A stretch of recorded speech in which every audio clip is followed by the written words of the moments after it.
Bowie uudisti rockmusiikin 70-luvulla ja pisti yleisönsä pyörälle vaihtamalla roolia kuin paitaa avaruusoliosta herrasmieheksi. Bowie on luonut kasapäin hittejä, osa jo rockin klassikoita. 80-luvun lopulla tähti vähän hiipui, mutta nyt tuo kiehtova moniottelija on palannut takaisin ja konsertoi huomenna Helsingissä. Miehen uusi levy on kylläkin vaikeaselkoinen luomus salapoliisista ja sarjan murhaajasta, mutta väliäkö sillä? David Bowien eriparisten silmien lumoissa voi paisotella vuosituhannen loppuun, näin hän lupaa. Toimittajamme Anne Flinkkilä onnistui saamaan tähdeltä ikioman haastattelun, jossa silmienkin salaisuus selviää. I don't have anything particularly important to say. I just maybe posit things in an interesting fashion. So probably what I've been trying to do is describe the 20th century itself as the corpse. That probably is just a simple metaphor. Do you feel the century is a corpse? Yes, I think we all have to feel that so that we can grow a new skin and develop strong legs for the future. Do you want to create fear or confusion with your music? No. No. No, I would like to feel that it aptly described the times that I was living through. I think that would be remarkable success to have done that. Tell me, what were you like when you were a child? Curious, I think. Just a little ball of curiosity about everything, and that's not really changed very much. Tell me the story of your eyes. The story of my eyes. Well, let me take one out. When I was about 12 or 13, I had a very good friend called George, and probably the person at the time that I liked even more than George was his girlfriend. And I unfortunately started trying to date her. And so quite rightly, he hit me. And I ended up in hospital. And it paralyzed the pupil. So it's a very simple story.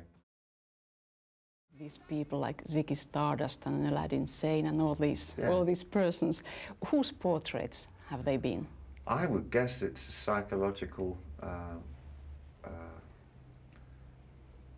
it's a psycho fest for a psychologist, I'd imagine. Combining my off-stage and on-stage lives as I was probably at the time. So I would imagine they were fiction influenced by reality. What are you now? Who is the real David Bowie? Oh, stand up the real David Bowie.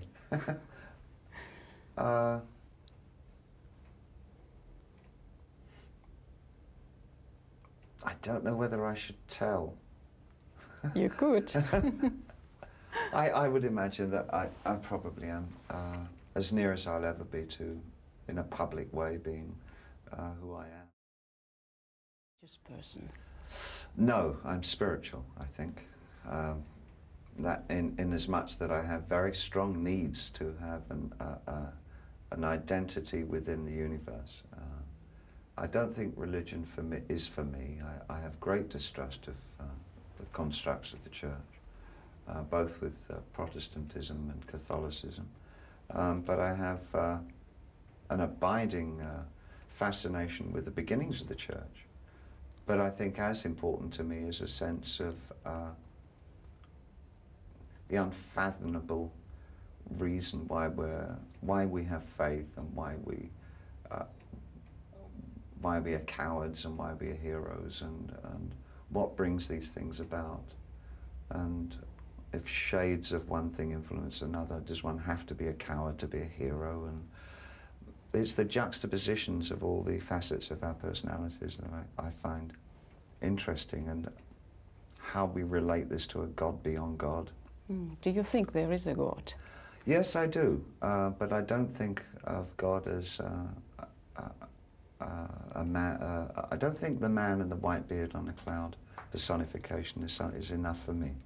I believe in a God beyond God, or a heaven beyond heaven.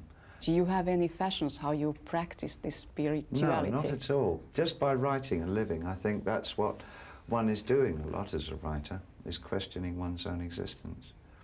and trying to validate it, or even punch holes in it. Sort of question, well, you know, it's the brevity of our lives is such that one wonders if they're worthwhile. We're here for such an incredibly short time. Why bother? And I think then you spend the rest of your life justifying it. I feel comfortable with the mainstream. For me, it develops the personality of a tyrant. It's sort of there's a tyranny of the mainstream.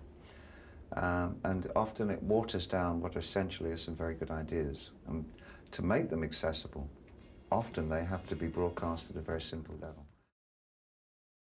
Who are the heroes of today? That's the thing that's it's very hard to actually identify what a hero is, I think. When you look at the world around you, do you see any heroes? Temporary ones, I would imagine there must be, yes. I think probably the heroes of the heroes are the people that we never get to meet, people who, under the most extraordinary circumstances, actually continue to live and look after their families, people who are under the boot of great corrupt governments. So I've probably chosen my last lot in life is probably to be just one of them crazy artists.